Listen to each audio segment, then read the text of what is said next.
پتہ ہے انسان کب بے سکون ہوتا ہے؟ جب وہ اپنے سکون کا مرکز انسان کو بنا لیتا ہے، جب وہ اپنی خوشیوں کی امیدیں انسان سے لگا لیتا ہے، کیونکہ سکون کا مرکز کبھی بھی نہ تو انسان ہو سکتا ہے اور نہ ہی یہ دنیا۔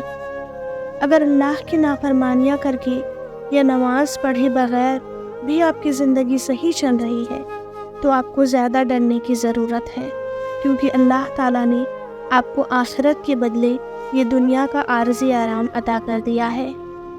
جو نماز کی طرف خود نہیں جاتے، اللہ ان کے لیے ایسی وجوہات بنا دیتا ہے کہ انہیں زبردستی نماز کی طرف آنا پڑتا ہے، کیونکہ اللہ کو ان سے بڑی محبت ہوتی ہے۔ اس لیے اللہ چاہتا ہے کہ وہ ہمیشہ میری نظروں کے سامنے رہے، دنیا میں عبادت گزار بن کر اور آخرت میں جنت کا حصہ بن کر۔ جو اللہ کو دنیا سے پہلے رکھتا ہے، اللہ بھی پھر اسے دنیا سے پہلے رکھتا ہے۔ اللہ کو محبت کا مرکز بنا لو، پھر دیکھو کیسے ساری محبتیں بھاگ کر تم تک پہنچ جائیں گی۔ اللہ ہی محبت کا پہلا اور آخری اختیار ہے، بیچ کی ساری محبتیں تو بس چند لمحوں کی کہانی ہے۔ الحمدللہ اب مجھے دنیا کی چیزیں متاثر نہیں کرتی۔ اچھے لباس، اونچے عہدے، اونچی اسٹیٹس اور دولت میرے لیے کوئی حیثیت نہیں رکھتی۔ مجھے تو بس اب اللہ کی محبت چاہیے جو ان سب چیزوں سے بڑھ کر ہے۔ جانتے ہو مجھے اللہ سے کیوں محبت ہے؟ کیونکہ میں گناہگار ہوں، وہ پھر بھی مجھے دینے سے نہیں تھکتا۔ میں تھوڑا سا رو لوں، تھوڑا سا صبر کر لوں تو انہیں وہ ضائع نہیں ہونے دیتا، وہ قبول کر لیتا ہے۔ میں جتنا بڑا گناہ کر لوں وہ میری معافی پہ مجھے معاف بھی کر دیتا ہے، اور میں نے صرف اور صرف اللہ کو اپنا بنایا۔ نہ تو تیرے رب نے تجھے چھوڑا ہے اور نہ ہی بیزار ہو گیا ہے۔ اللہ ہی تمہارا پہلا سہارا تھا اور اللہ ہی تمہاری آخری سہارا ہے۔ تم کتنے ہی گناہگار کیوں نہ ہو، کتنے ہی نافرمان کیوں نہ ہو، جب بھی تم اسے پکارو گے وہ تمہیں جواب دے گا۔ تم پلٹ کر نہیں دیکھو گے، پلٹنے میں دیر کرو گے، مگر وہ دیر نہیں کرتا، وہ بس تھام لیتا ہے اور رحم فرما دیتا ہے۔ وہ وقت دور نہیں جب تمہیں تمہارا رب اتنا دے گا کہ تم راضی ہو جاؤ گی۔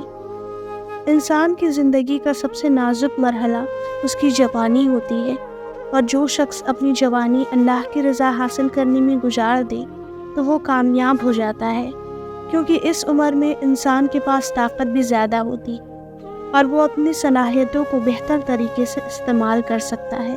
مثلاً ایک شخص کی آواز بہت خوبصورت ہے، وہ چاہے تو رب کا کلام پڑھ کر رب کا قرب بھی حاصل کر سکتا ہے، اور چاہے تو کوئی سنگر بن کر اللہ تعالیٰ سے دور بھی جا سکتا ہے۔ یہی تو امتحان ہے اللہ تعالیٰ کی طرف سے کہ میرا بندہ میری دی گئی نعمت کو میری خاطر استعمال کر رہا ہے یا اپنے نفس کی تقسیم کے لیے کر رہا ہے۔ جب تک انسان ٹوٹتا نہیں ہے اس میں عاجزی نہیں آتی۔ دل میں نور تبھی آتا ہے جب وہ ٹوٹتا ہے۔ جب انسان ٹھکرایا جاتا ہے تبھی وہ اپنے رب کی طرف متوجہ ہوتا ہے، اور بہت خوش نصیب ہے وہ لوگ جو ٹوٹ کر اپنے رب سے جڑ جاتے ہیں اور ان کے دلوں کو میرا اللہ پاک اپنی محبت سے عطا کر دیتا ہے، پھر وہ دنیا سے بے نیاز ہو جاتا ہے۔ اللہ جب تمہیں اپنے قریب لانے کا ارادہ باندھ لیتا ہے تب وہ سب سے پہلے تمہارا دل اپنی جانب موڑتا ہے۔ وہ تمہارے دل کو تب تک توڑتا ہے جب تک تمہارے دل اس سے جڑ نہ جائے، اور پھر جب تم ٹوٹ کر اس سے جڑ جاتے ہو تو وہ تمہیں ایسے سکون سے بھر دیتا ہے جو تمہاری روح کو ٹھنڈا کر دیتا ہے۔ اللہ تمہیں اتنا صبر دے کہ تمہارا دل ہر حال میں مطمئن رہے۔ اللہ تمہیں اتنا مضبوط بنائے کہ کوئی بھی تمہیں توڑ نہ سکے۔ اللہ تمہیں اتنا اپنے قریب کر لے کہ کسی اور کی تمہیں ضرورت نہ ہو۔ اللہ تمہیں اتنی محبت دے کہ کسی اور کی محبت کے لیے نہ ترسو۔ اللہ تمہیں دنیا کی اتنی سمجھ عطا کر دے کہ تم اس کے ہر فیصلے پر راضی ہو جاؤ۔ اللہ تمہیں اتنا خوش نوازے کہ تم کسی کی محتاج نہ رہو۔ اللہ تمہیں اپنے یاد میں اتنا مشغول کر دے کہ تمہیں کسی اور کی یاد نہ ستائے۔ اللہ تمہیں اپنا قرب اتنا عطا کرے کہ پھر تمہیں دنیا کی چاہ نہ رہے۔ آمین۔